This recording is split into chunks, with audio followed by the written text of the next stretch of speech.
Ready? 1, 2, 3, start. This is the third meeting of the Central Advisory Board of Education since India attained her independence.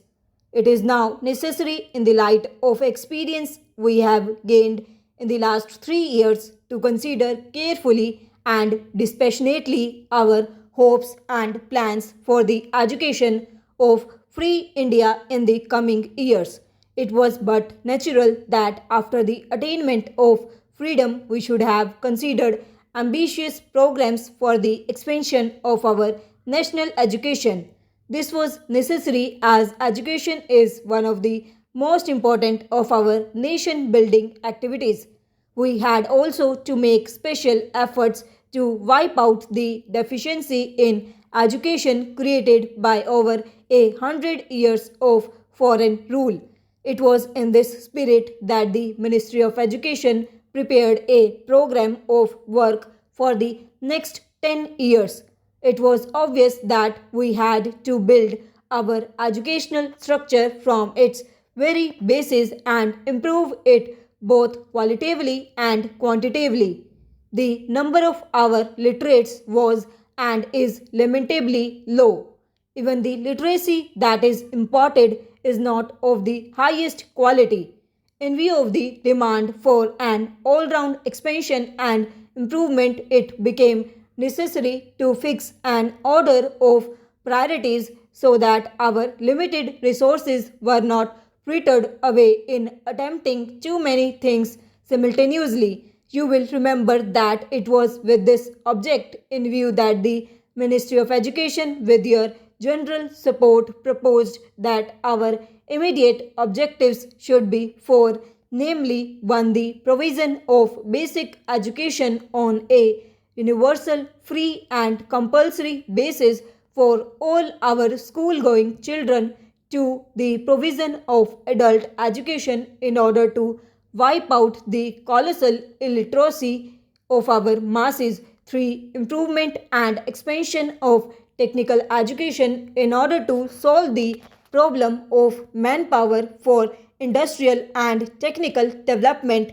And 4. The reorganization and improvement of university education from a national point of view.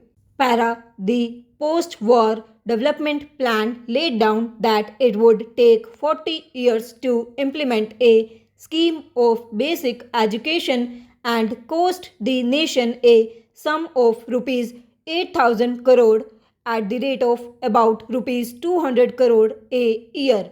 You will remember that after the attainment of independence, we all felt that the period was too long and exigencies of our national economy demanded a reduction in the cost.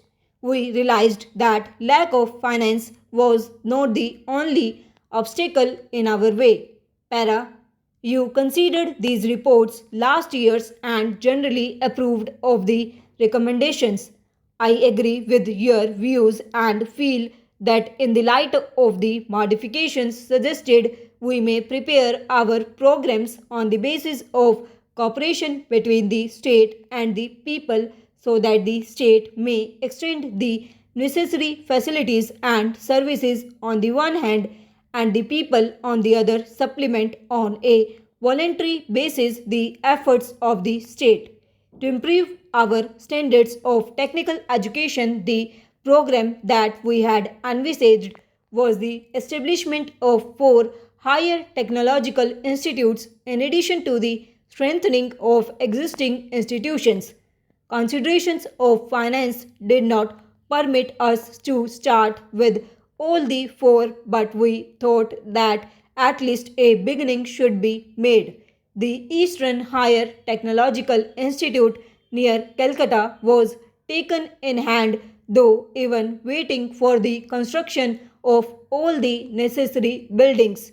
The scheme is in progress, and I hope that the next academic year will see the first batch of teachers and students working in this institute. Simultaneously, it has been our aim to strengthen the existing institutions by improving their quality and increasing their capacity. In the field of university education, the Indian University Education Commission, under the chairmanship of Professor Radhakrishnan, was asked to submit its report within 9 months. You will be glad to know that it has already done so. The report is before you, and one of the main functions of this meeting of the board will be to consider the recommendations of the Commission. I have, even at the risk of some repetition, recapitulated these points so that we may be in a position to judge where we are. You will appreciate that so far as planning is concerned, the ministry is ready with its program in all the four fields mentioned by me. I would therefore like to draw your attention to the obstacle which stands in the way of their immediate implementation. You will remember that in 1947, the problem of refugees from Western Pakistan absorbed almost all the energy and a major portion of the finances of the nation. There was therefore no hope of adequate funds being available for educational expansion in the immediate future, but in spite of these difficulties, the budget for 1998 to 1999 saw an increase in provision for education. During 1998 to 1999, our scheme for educational reconstruction reached a suitable stage for implementation. It was my hope that the 1999 to 2000 budget would enable us to make a beginning with the program for the same now.